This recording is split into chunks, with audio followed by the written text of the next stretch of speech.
சசிகலா விடுதலையின் போது கர்நாடக உள்துறை மேற்கொள்ள இருக்கும் நடவடிக்கைகள் குறித்து பல்வேறு பரபரப்பு தகவல்கள் வெளியாகியிருக்கின்றன. சொத்து குவிப்பு வழக்கில் தண்டனை பெற்று பெங்களூரு பரப்பன அக்ரஹார சிறையில் இருக்கும் சசிகலா தான் கட்ட வேண்டிய அபராத தொகையான 10 கோடியே 10,000 ரூபாயை நீதிமன்றத்தில் முறைப்படி செலுத்தினார். இதன் மூலம் அடுத்த ஆண்டு ஜனவரி 27ஆம் தேதி சசிகலா விடுதலையாவார் என்பது உறுதியானது. இந்நிலையில் சசிகலா விடுதலை செய்யப்படும் நாளில் பின்பற்ற வேண்டிய விஷயங்கள் தொடர்பாக கர்நாடக உள்துறைக்கு கர்நாடக உளவுத்துறை அளித்துள்ள அறிக்கை குறித்த தகவல் வெளியாகியுள்ளது. அதில் சசிகலா விடுதலையாகும் தேதியன்று ஏராளமான தொண்டர்கள் பரப்பன அக்ரஹார சிறை வளாகத்திற்கு சசிகலாவை அழைத்து செல்ல வரலாம் என்று தெரிவித்துள்ளதாக தகவல் பெறப்பட்டுள்ளது.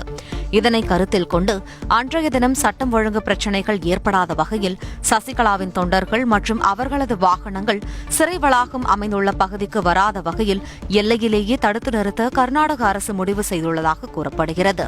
மேலும் வழக்கமாக விடுதலையாகும் கைதிகளுடன் சசிகலாவை விடுதலை செய்யாமல் அவரது பாதுகாப்பை கருத்தில் கொண்டு தாமதமாக அனுப்ப திட்டமிட்டுள்ளதாகவும் கூறப்படுகிறது. இதன்படி இரவு 7 மணிக்கு மற்ற கைதிகள் விடுதலை ஆவார்கள் என்றும் சசிகலாவை இரவு 9:30 மணிக்கு விடுதலை செய்ய முடிவு செய்துள்ளதாகவும் தகவல் வெளியாகியுள்ளது. இதேபோல் சசிகலாவை கர்நாடக எல்லையான அத்திப்பள்ளி வரை உரிய பாதுகாப்புடன் அழைத்து சென்று அங்கு அவருக்கு ஏற்பாடு செய்திருக்கும் வாகனத்தில் அனுப்பி வைக்க திட்டமிட்டுள்ளதாகவும் தகவல் கிடைத்துள்ளது.